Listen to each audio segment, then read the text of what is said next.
I've persuaded one of my co-worker during our shift, and he actually signed and purchased the Hilux XR5 2023 model, brand new. Alright, that being said, they're all into that sort of nowadays most men will be interested on getting a ute, but the tide has changed, where before everyone was literally was interested on having a luxurious car, a SUV, or just 5-seater. Alright, now this is not the most popular one. Everyone wants to get the Ford Ranger, Raptor, which apparently is starting something around 70 or 80k. Alright, and obviously there's more other brands are coming in. Like I said, these are not, I think the ones that's going to be upcoming with the Kia and the Hyundai. And yeah, so it looks like everyone's getting the Chinese LDV. It was costing around 40k upwards. So yeah, utes is the way to go. Now everyone's is getting into it. And me looking back at it, and if I have a choice, right, would I get a luxurious car or comparison with a ute? And my answer is depending on my work, but I'll most likely lean towards ute, and I'll tell you why. And I'm pretty sure this is the reason why. When you have a luxurious car, all right, you're very skeptical. You think ahead, the way how you drive, the way how you give way, and as well the way how you park, X, Y, and Z.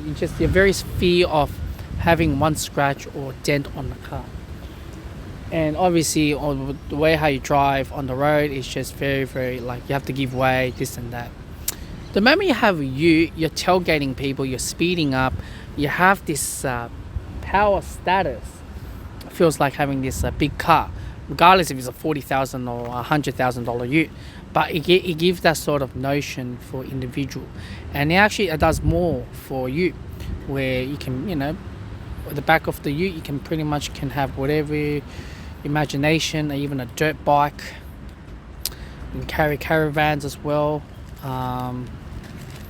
There's a lot more functionality to have it, and obviously the second row, which is the back seat, is not the most comfortable for family to get in.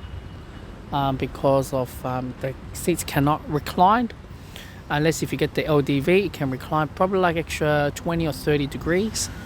That's only the downside for the back seat, but usually many of those who driven on down the road, it's usually just one or two people getting into the car. Exactly the same thing with a luxurious car. So that's the demand that you get for nowadays for utes. Now, I don't know why when I type in ute, it's showing me bloody 2-seaters, which I don't want to look at. I look at the ones that everyone wants, like, the ones here, I don't know what this upcoming car. Okay, cool. So, but it's a popular choice nowadays. And, it goes fast, it goes with you as well. And in the long run, it's a lot cheaper than having a luxurious car where there's a lot of expensive service, where when you have a ute, it's more like reliable, more of the tradie for the work, but everyone just uses it as their toy car. It's like having the Barbie. There's a toy car. It's a man's dream, playing cars early at the young age. Now they have a big car. Not only just that nowadays, but they're having a Ram, Chrysler, the big boys as well.